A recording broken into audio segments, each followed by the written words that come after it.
गरीब ननद के महंगे कपड़े। कानपुर शहर में संजय अपनी माँ चित्रा के साथ रहा करता था। उसकी शादी गरिमा से होने जा रही थी। संजय की एक बहन भी थी जिसका नाम था किरण। उसकी शादी ऋषभ से हुई थी और वो कुछ ही दूरी पर रहा करती थी। शादी वाला घर है और किरण अभी तक नहीं आई। इस लड़की को तो काम से कोई मतलब ही नहीं है। क्या करूं मैं इस लड़की का, सुनती भी तो नहीं है मेरी। अरे क्यों नाराज हो रही हो माँ, आ गई मैं। ये कोई समय है आने का? शादी करके 2 गली दूर बस गई है तू, फिर भी न जाने आने में इतना टाइम क्यों लगाती है। ससुराल क्या चली गई, तुझे मायके की कोई चिंता ही नहीं होती अब। ओहो माँ, मुझे अपने घर के भी कुछ काम होते हैं ना। चलो छोड़ो, ये बताओ क्या काम करना है। तेरी होने वाली भाभी के लिए कपड़े और गहने आ गए हैं। वो सब अच्छे से देख ले और उनको पैक करवा दे। उसके बाद ये भी चेक कर ले कि सबको इनविटेशन पहुंच गया है कि नहीं। और भला क्या काम होगा, लेकिन तुझे तो इतनी भी फुर्सत नहीं मिल रही है। अच्छा माँ, अब से मैं टाइम पे आ जाऊंगी। चलो गुस्सा मत करो। और संजय कहाँ है? अरे यहाँ हूँ, शेरवानी लेने गया हुआ था। देख कर बता कैसी लग रही है, एक नंबर है ना? कमाल की तेरी पसंद कभी बुरी होती ही नहीं है। बस भगवान से प्रार्थना कर कि तूने मेरी भाभी सही चुनी हो। चलो चलो, अब बातों में समय खराब ना करो, बहुत सारे काम पड़े हैं। मुझे तो पता ही नहीं कि इतने टाइम में कैसे हो पाएगा ये सब। अरे माँ शांत हो जाओ, सब हो जाएगा, मैं हूं ना यहाँ। देखते ही देखते शादी वाला दिन भी आ जाता है और शादी वाले दिन किरण अपने भाई का शगुन लेकर गरिमा के घर जाती है, जहाँ गरिमा की सहेलियां भी होती है और वो किरण को देखकर कहती है, अरे कौन हो, ऐसे घर में क्यों घुसी आ रही हो? ओहो, लगता है जहाँ शादी हो वहाँ ऐसे लोग बस घुसते ही चले आते हैं। अरे गरिमा, लगता है तुम्हारे घर की काम वाली यही है। कुछ दे दो इन गरीबों को भी, दुआ ही देंगे तुम्हें। वैसे भी ना खुशी के वक्त ऐसे गरीबों को दान देना अच्छी बात है। हाँ, बस दान इनकी औकात जितना ही देना, वरना इनकी आदत खराब हो जाती है। ताकि देख लो, तुम्हारे पास तो बहुत कुछ है दान करने को। अरे तुम लोग चुप रहोगे? ये मेरी ननद है और शादी का शगुन लेकर आई हैं। कुछ तो देख कर बोला करो, बिना देखे ही कुछ भी बोलने लगती हो। अरे देख की तो बोला था, तो खुद देख, तेरे घर के नौकर ने इनसे अच्छे कपड़े पहने हुए हैं। अब अगर लड़के वाले होकर ये ऐसे आएगी तो हम और क्या समझेंगे? इनको देखकर कहीं से भी लग नहीं रहा कि ये अपनी होने वाली भाभी के घर आई है। वो भी इतने बड़े और अमीर खानदान में। खैर जाने दो, अब क्या ही बोले। बस चुप रहो अब सॉरी किरण, इन लोगों को माफ़ करना। ये ना बस ऐसे ही मजाक में बोल दिया इन्होंने, तुम बुरा मत मानना। कोई बात नहीं भाभी, गलतफहमी हो जाती है। वैसे आपको भी सोचना चाहिए था, आप अपने भाई के ससुराल जा रहे हो, कुछ तो अच्छा पहन लेते। अब आपकी वजह से ये सब मेरा मजाक बनाएंगे। सॉरी भाभी, आगे से मैं ध्यान रखूंगी। किरण को बहुत बुरा लगता है, लेकिन अपने परिवार की वजह से वो गरिमा को कुछ नहीं कहती और उदास मन से वहाँ से चली जाती है। कुछ दिन गुजरे और संजय की गरिमा से शादी हो गई। गरिमा अमीर घर की लड़की थी और वो बहुत ही घमंडी थी। शादी के कुछ दिन बाद किरण अपने मायके आई और उस समय गरिमा अपने महंगे कपड़े पूरे कमरे में फैलाकर चित्रा और कुछ औरतों को दिखा रही थी।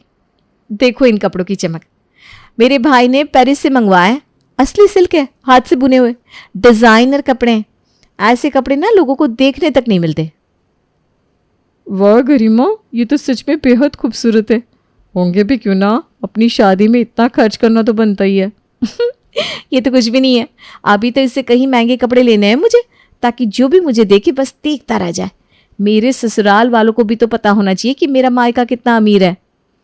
वहीं किरण का ससुराल गरीब था, इसलिए वो सादे और पुराने कपड़े ही पहन पाती थी। गरिमा और उसकी सहेली सीमा दोनों बात कर रही थी कि तभी किरण भी आ जाती है, जिसे देखते ही गरिमा ने नाक भौवें सिकोड़ना शुरू कर दिया। नमस्ते भाभी, माँ कैसे हैं आप सब? अरे वाह, आपके कपड़े तो बहुत सुंदर है, लगता है मायके से लेकर आए हो। इन कपड़ों में ना आप बिल्कुल परी लगोगी। अरे किरण, ये क्या पहना है तुमने? ऐसा लग रहा है जैसे किसी मेले से उठा लाई हो। कम से कम कपड़े तो अच्छे पहना करो, भला तुम्हें देखकर कोई कहेगा कि तुम मेरी ननद हो। भाभी वो बस घर के काम में लगी रही ना, इसलिए। लगता है तुमने शादी के बाद कुछ नया लिया ही नहीं। वैसे तुम्हारे ये पुराने कपड़े देखकर मुझे लगता है तुम्हारे घर में शायद फैशन का फ भी नहीं होगा। फैशन का फ नहीं होता है, एफ होता है। तुम भी ना कुछ भी बोलती हो। हाँ हाँ, जो भी है भंगार है। आजकल के टाइम में लोग ये देखते हैं कि सामने वाले ने कितने अच्छे कपड़े पहने। अगर आपके कपड़े और घर के नौकर के कपड़े एक जैसे लगेंगे तो अनजान लोग तो आपको नौकर ही समझेंगे ना। गरिमा बस करो। किरण जो भी पहने हमारी नज़रों में हमेशा खास ही रहेगी। वो इस घर की बेटी है और वो चाहे कुछ भी पहने, वो इस घर की बेटी ही रहेगी। हमें कोई दिखावा नहीं चाहिए, रिश्ते ऐसे ही चलते हैं। हाँ, आपको जो सोचना है सोचिए, लेकिन मेरी नज़र में तो फैशन और पैसे की अहमियत है। आखिर दुनिया यही देखती है कि किसने क्या पहना है। अगर आपको बाहर 4 लोग देखे तो उनको मालूम होना चाहिए कि सामने कोई अमीर इंसान है। हमेशा ऐसे कपड़े पहनने चाहिए। बस करो बहू, बहुत हो गया। जाओ और जाकर अपना कोई काम देखो। गरिमा काफी उल्टा सीधा किरण को सुना देती है और उसके बाद चित्रा के कहने पर अपने कमरे में चली जाती है। उसके जाते ही चित्रा अपनी बेटी से कहती है, बेटा इसकी बातों का बुरा ना मानना। अभी तेरी भाभी को पैसे का चश्मा लगा हुआ है ना, जब वो पैसों का चश्मा हटाकर रिश्तों को देखेगी तब उसे समझ में आएगा कि कपड़ों से नहीं रिश्ते प्यार से बनते हैं। हाँ माँ, मैं जानती हूँ। कोई नहीं, मुझे भाभी की किसी बात का कोई बुरा नहीं लगा। अच्छा चलो मैं चलती हूँ। किरण उदास मन से अपने भाई के घर से निकल जाती है। उसे गरिमा की बातें चुभ गई, लेकिन उसने कुछ नहीं कहा। कुछ दिनों बाद गरिमा अपने भाई की शादी का इनविटेशन देने किरण के घर पहुंचती है। लो किरण, मेरे भाई की शादी का कार्ड। मेरी ननद हो तुम, इसलिए इस बार कुछ अच्छा पहन कर आना, मेरी इज्जत का सवाल है। अपने भाई की शादी की तरह सन 17 का लहंगा ना पहन लेना। हमारी बिरादरी में लोग बहुत ध्यान देते हैं किसने क्या पहना है। अपने मायके की इज्जत अब तुम्हारे हाथों में है। हाँ हाँ भाभी, मैं कोशिश करूँगी, आप चिंता मत करो। मैं आपकी इज्जत कम नहीं होने दूंगी। और ये क्या पहना है? अरे किरण, घर में हो इसका मतलब ये थोड़ी ना है कि काम वाली बनकर रहोगी। तुम्हारे कपड़े देखकर कोई सोच भी नहीं सकता कि तुम हमारी फैमिली से हो। थोड़े तो अच्छे कपड़े पहना करो। आप फिक्र न करो भाभी, मैं अच्छे कपड़े पहन कर ही आऊँगी। मेरी मानो तो कोई अच्छे डिज़ाइनर कपड़े ले लो। और हाँ, अगर फिर भी तुम्हें अच्छे कपड़े ना मिले तो शादी में मत आना। कोई बहाना लगा देना सासू माँ और अपने भाई को। मेरा फर्ज था कार्ड देना। अब तुम्हारे हाथ में है कि 4 लोग तुम्हारी माँ और भाई का मजाक ना उड़ाए। मैं समझ गई भाभी, आप चिंता ना करो। गरिमा तो ये बोलकर चली गई क्योंकि उसे पता ही नहीं था कि गरीबी क्या चीज़ होती है। लेकिन किरण सोच में पड़ गई। तभी उसकी पड़ोसन वहां आई। क्या बात है, इतनी परेशान क्यों हो? अभी अभी तुम्हारी भाभी आई थी ना, क्या हुआ? मायके में सब ठीक तो है? हाँ, मायके में तो सब ठीक है। भाभी यहाँ अपने भाई की शादी का कार्ड देने आई थी और शादी में महंगे कपड़े पहनने को कहा है। मैं भला कहाँ से लाऊं महंगे कपड़े? कमाई 50 पैसा नहीं और खर्चा 1 रुपया कहाँ से करूं? बस इसी सोच में हूँ। और लहंगा तो सुना है मैंने बहुत महंगा आता है। भला इतने पैसे कहाँ से आएंगे? अरे इतनी सी बात, तुम कपड़े रेंट पर ले लो। यहाँ पास में एक दुकान है, अच्छे ब्रांड के कपड़े मिलते हैं और वो कपड़े ना बहुत सस्ते होते हैं। तुम शादी में पहनकर वापस कर देना और 1 दिन का कपड़े का किराया दे देना। सच में? ये तो मैंने कभी सोचा ही नहीं था। Thank you so much. ये बहुत अच्छा है, पैसे भी बच जाएंगे और नया कपड़ा भी आ जाएगा। Mention not. अब तो बस तुम शादी में जाने की तैयारी करो। किरण ने मीना के सुझाव पर अमल करते हुए रेंट पर एक बेहद खूबसूरत और महंगा लहंगा लिया। जब वो शादी में पहुंची तो हर कोई उसकी ओर देखता रह गया। अरे वाह किरण, लहंगा तो बहुत शानदार है। तुम तो अपनी भाभी से भी ज़्यादा सुंदर लग रही हो। तुमने तो आज की पार्टी में 4 चांद लगा दिए। ननद हो तो ऐसी, सबकी निगाह तुम पर है। अरे नहीं आंटी जी, मेरी भाभी ज़्यादा सुंदर है। मैं कहाँ उनकी बराबरी करूँगी। सच में गरिमा की ननद तो परी लग रही है। आज तो गरिमा को भी फेल कर दिया। उसकी ननद के आगे तो गरिमा का लहंगा फीका लग रहा है। गरिमा किरण की तारीफ होते देखकर जलन से भर गई। ये कैसे हो सकता है? ये किरण इतनी महंगी और सुंदर ड्रेस कैसे पहन सकती है? कल तक तो ये नौकरों वाले कपड़े पहना करती थी। अचानक से इसके पास इतने पैसे आ गए कि इसने इतनी अच्छी ड्रेस ले ली। हेलो भाभी, कैसी हैं आप?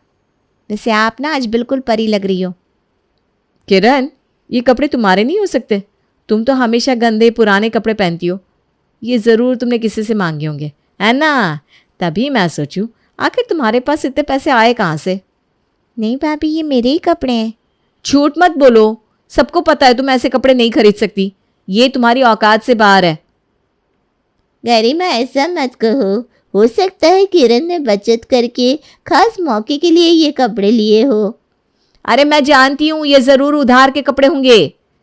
गरिमा जलती रहती है, लेकिन शादी के बाद भी किरण के लहंगे की तारीफों का सिलसिला नहीं रुका। अगली सुबह एक औरत किरण के घर पहुंची। किरण, तुम्हारा लहंगा कमाल का था, मुझे एक दिन के लिए दे दो ना, मुझे एक शादी में जाना है। नहीं, वो नहीं दे सकती मैं। क्यों? मैं तो बस एक दिन के लिए मांग रही हूँ। वो बस मैं नहीं दे सकती। अच्छा, समझ गई। शायद तुम्हें पैसे की चिंता हो रही है। मैं किराया देने को तैयार हूँ, जो तुम कहो। किरण 1 मिनट के लिए सोच में पड़ गई, लेकिन उसे ये सौदा अच्छा लगा। ठीक है, अगर आप किराया दे सकती हैं तो ले जाइए। वो औरत खुशी खुशी लहंगा ले गई। तभी उसका पति ऋषभ बोला, किरण, ये तो बहुत अच्छा बिजनेस का आइडिया है। तुम कपड़े किराए पर देकर अच्छा खासा पैसा कमा सकती हो। इससे तुम्हारी आमदनी भी बन जाएगी। हाँ, शायद आप सही कह रहे हो। इस काम से न सिर्फ मैं आत्मनिर्भर बनूंगी, बल्कि दूसरे लोगों की मदद भी कर पाऊंगी। किरण को ऋषभ का आइडिया पसंद आया और उसने कपड़े किराए पर लेकर उन्हें थोड़े से ज़्यादा पैसों में आगे किराए पर देने का काम शुरू कर दिया। धीरे धीरे उसका ये काम चल निकला। उसने अपने बचत से 1-2 डिज़ाइनर लहंगे भी खरीद लिए, जिन्हें किराए पर देकर वो और कमाई करने लगी। अच्छा ही हुआ मैंने आपका आइडिया मान लिया। इससे सच में अच्छी कमाई हो रही है। मेरी बात मानोगी तो ऐसे ही ऐश करोगी। उधर जब गरिमा को किरण के इस नए काम के बारे में पता चला तो उसके कलेजे पर सांप लौटने लगे और वो किरण के घर ताने मारने पहुंच गए। वाह किरण, अब तुम लहंगे रेंट पर देकर पैसे कमा रही हो। कि गरीबी इतनी बढ़ गई कि अब उधार के कपड़े देकर कमाना पड़ रहा है। भाभी, ये काम इज्जत से ही किया जा रहा है, मेहनत से कमा रही हूँ मैं। तभी वहां कुछ औरतें आती हैं। किरण, हमें भी वही लहंगा चाहिए जो तुमने शादी में पहना था। कितना होगा किराया? और मेरे लिए वो लाल वाला रखते ना। ये क्या तमाशा है? तुम लोगों को कुछ और काम नहीं है क्या? अरे तुम साइड हटो, हमें काम की बात करने दो। गरिमा चिढ़कर उस घर से निकल गई। वो मोहल्ले से गुजर रही थी, तभी उसने कुछ औरतों को किरण की तारीफ करते सुना। क्या कह रहे हो तुम लोग? किरण की इतनी तारीफ क्यों कर रही हो? अरे वो गरीब है, उधार के कपड़े पहनती है और उन्हें रेंट पर देती है। तुम सबको हो क्या गया है? गरिमा, इसमें बुराई क्या है? किरण मेहनत से कमाई कर रही है, तुम्हें उससे जलन क्यों हो रही है? जलन? मैं उससे जलूं? अरे मैं तो अमीर घर की बहू हूं, मेरे पास सब कुछ है। किरण जैसी गरीब लड़की की क्या औकात है मेरे सामने? औकात की बात मत करो गरिमा। किरण ने मेहनत से अपनी पहचान बनाई है, जबकि तुम सिर्फ अपने पैसे और रुतबे पर इतराती हो। उन औरतों के जवाब सुनकर गरिमा कुछ कहने की हालत में नहीं बची और शर्मिंदा होकर वहां से चली गई। फिर जब संजय का बर्थडे आया तो गरिमा ने एक बड़ी पार्टी रखी। उसने बहुत से लोगों को बुलाया, जिसमें किरण भी शामिल थी। किरण अच्छे कपड़े पहनकर पार्टी में पहुंची, जिसे देखकर गरिमा के मन में फिर से जलन उठी। वाह किरण, क्या बात है, आज फिर से भाड़े के कपड़े पहनकर आ गई। सबको दिखाना चाहती हो कि तुम भी अमीर हो? नहीं भाभी, ये कपड़े किराए के नहीं है, अब मैंने खुद खरीद लिए हैं। मेरी मेहनत का फल है ये। क्या? इतने महंगे कपड़े खरीदने की हिम्मत हो गई तुम्हारी? क्या बात है। तभी गरिमा की दोस्त बोली, अगर किराए की भी हो तो इसमें बुराई क्या है? देख, मैंने भी ये ड्रेस किराए पर ली है। स्मार्ट और इको फ्रेंडली तरीका है। क्यों बेकार में इतने पैसे खर्च करना? क्या? तू भी? मुझे नहीं पता था तू भी ऐसी है। चली जा यहाँ से, तूने मेरी नाक कटवा दी। अरे गरिमा, इस बात पर इतना गुस्सा क्यों? ये तो समझदारी की बात है। गरिमा ने अपनी दोस्त की एक नहीं सुनी और अपनी बात साबित करने के लिए उसे पार्टी से भगा दिया। गरिमा, तुमने उसे क्यों भगा दिया? हर किसी की अपनी अपनी सोच और तरीके होते हैं, इसमें बुराई क्या है? हाँ गरिमा, और किराए पर कपड़े लेना कोई गलत बात नहीं है। ये तरीका आजकल काफ़ी लोग अपना रहे हैं, अमीर लोग भी। नहीं, मुझे ये सारी बातें मत समझाओ। मैं अमीर घर से आई हूँ और अब मेरा ससुराल भी अमीर है। मैं भिखारियों वाले तरीके कभी नहीं अपना सकती। इससे मैं स्मार्ट नहीं बल्कि शर्मनाक मानती हूँ। गरिमा, ये घमंड अच्छा नहीं है। घमंड तो घमंडी सी। मेरी माँ ने गरीबों की जिंदगी जीना नहीं सिखाया मुझे। उनको पता था कि गरिमा को समझाना नामुमकिन है, इसलिए उन्होंने बात वहीं खत्म कर दी। कुछ महीने गुजरे और गरिमा और संजय की शादी की सालगिरह का दिन आ गया। उन्होंने एक बड़ी पार्टी रखी। पार्टी में गरिमा की माँ भी आई, जो किरण से किराए पर ली हुई बेहद सुंदर साड़ी पहनकर आई थी। अरे ये तो वही साड़ी है जो मैंने किरण के पास देखी थी। लगता है ये किराए की है। ये सुनते ही गरिमा का चेहरा लाल हो गया। माँ, ये साड़ी रेंट पर ली है? हाँ बेटा, क्यों, क्या हुआ? लेकिन माँ, आपके पास इतने पैसे हैं, आप तो रोज एक नई डिजाइनर साड़ी खरीद सकती हैं, फिर ऐसा क्यों?